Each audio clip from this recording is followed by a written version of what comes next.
A C ഉപയോഗിക്കരുതെന്ന് പറയാൻ പറ്റില്ല, അത്രയ്ക്ക് ചൂടാണ്. അപ്പോൾ എ സി ഉപയോഗിക്കുന്ന സമയത്ത് മറ്റ് ഉപകരണങ്ങൾ, ഈ പറയുന്ന ഫ്രിഡ്ജ്, അതുപോലെ അലങ്കാര ദീപങ്ങൾ, ഇതൊക്കെ ഒന്ന് ഓഫ് ചെയ്തിട്ട് കഴിഞ്ഞാൽ നമുക്ക് അത്രയും ഒരു ആശ്വാസമാവും.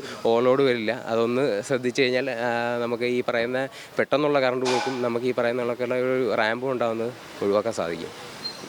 ഇപ്പോൾ വ്യാഴാഴ്ച രാത്രി 11 മണിയോടുകൂടി നമ്മുടെ ഫീഡർ, ഒരു നല്ല ബസാർ എന്ന് പറഞ്ഞ ഫീഡർ ഓവർലോഡിൽ ട്രിപ്പായിരുന്നു. ഓവർലോഡിൽ ട്രിപ്പായിട്ട് ഏകദേശം 11:30 നമ്മുടെ കൺട്രോൾ റൂമിൻ്റെ നിർദ്ദേശപ്രകാരം ഒരു അത്താണി RMU കട്ട് ചെയ്തതിന് ശേഷം ബാക്കി ഫുൾ ഫീഡർ ചാർജ് ചെയ്യുകയാണ് ചെയ്തത്. ചാർജ് ചെയ്തതിന് ശേഷം നമ്മൾ ആ ഫീഡറിൻ്റെ ലോഡ് ഒന്ന് കുറഞ്ഞതിന് ശേഷം മാത്രമേ ഈ 8 ട്രാൻസ്ഫോമറുകൾ ചാർജ് ചെയ്യാൻ സാധിക്കില്ലായിരുന്നു. അപ്പോൾ അതുകൊണ്ട് നമ്മൾ ഏകദേശം ഒരു 12:45 ലോഡ് കുറഞ്ഞ സമയത്ത് ഏകദേശം 1.5 മണിക്കൂറോളം അവിടെ ഇൻട്രപ്ഷൻ ഉണ്ടായി. അതിനുശേഷം ചാർജ് ചെയ്യുകയും ചെയ്തു.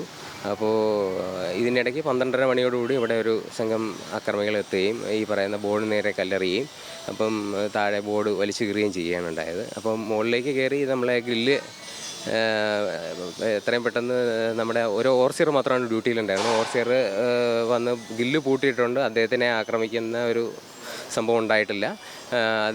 പക്ഷേ അസഭ്യം വിളിക്കുകയും അതേപോലെ തന്നെ ഗ്രില്ല് കുലുക്കി അകത്ത് കയറാൻ ശ്രമിക്കുകയും ചെയ്യുകയുണ്ടായി. എന്നാലും അദ്ദേഹം മാത്രമേ ഉണ്ടായിരുന്നുള്ളൂ, ബാക്കി സ്റ്റാഫുകളെല്ലാം വെളിയിലായിരുന്നു. അപ്പോൾ അതാണ് സംഭവം ഉണ്ടായത്. ഉദ്യോഗസ്ഥരുടെ വീഴ്ച കൊണ്ടാണ് ഈ വൈദ്യുതി മുടക്കം വരുന്നത്, അല്ലെങ്കിൽ KSEBിയുടെ ഭാഗത്തു നിന്നുള്ള വീഴ്ച കൊണ്ടാണ് അങ്ങനെ സംഭവിക്കുന്നത്? വൈദ്യുതി മുടക്കം ഉണ്ടാകാനുള്ള കാരണം എന്ന് വെച്ചാൽ ലോഡ് കൂടുന്നത് തന്നെയാണ്. അപ്പോൾ നമുക്ക് ഈ സിയുടെ ഉപയോഗം നമുക്കിപ്പോൾ കുറ്റം പറയാൻ പറ്റില്ല, ചൂട് വളരെ കൂടുതലാണ്.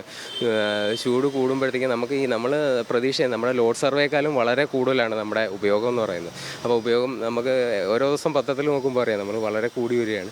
അപ്പോൾ അത് കുറയ്ക്കാൻ വേണ്ടിയിട്ട് നമ്മൾ ലോഡ് അറേഞ്ച് ചെയ്യാൻ വേണ്ടിയുള്ള ശ്രമങ്ങൾ നടന്നുകൊണ്ടിരിക്കുകയാണ്. പക്ഷേ അത് ഇന്നലെ പെട്ടെന്നാണ് നമുക്ക് ഈ പറയുന്ന കണക്ക് ഫീഡർ ട്രിപ്പായത്. കഴിഞ്ഞ ദിവസം ട്രിപ്പായിട്ടില്ല. അതിൻ്റെ തൊട്ട് തലേന്ന് ഇന്നത്തെ ഓൺലോഡിൽ 3 പ്രാവശ്യം ട്രിപ്പാകുന്നത് ഈ ദിവസമാണ്. പെട്ടെന്നൊരു 30-40 ആമ്പിയർ കയറി വരികയാണ്. അപ്പോൾ നമുക്ക് അത്രയും ഒരു ട്രെൻഡ് വരും നമ്മൾ പ്രതീക്ഷിക്കുന്നില്ല.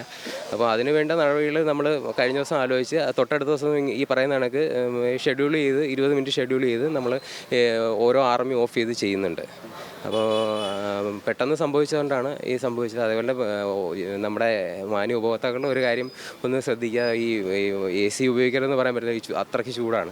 അപ്പോൾ AC ഉപയോഗിക്കുന്ന സമയത്ത് മറ്റ് ഉപകരണങ്ങൾ, ഈ പറയുന്ന ഫ്രിഡ്ജ്, അതുപോലെ അലങ്കാര ദീപങ്ങൾ, ഇതൊക്കെ ഒന്ന് ഓഫ് ചെയ്തിട്ട് കഴിഞ്ഞാൽ നമുക്ക് അത്രയും ഒരു ആശ്വാസമാവും.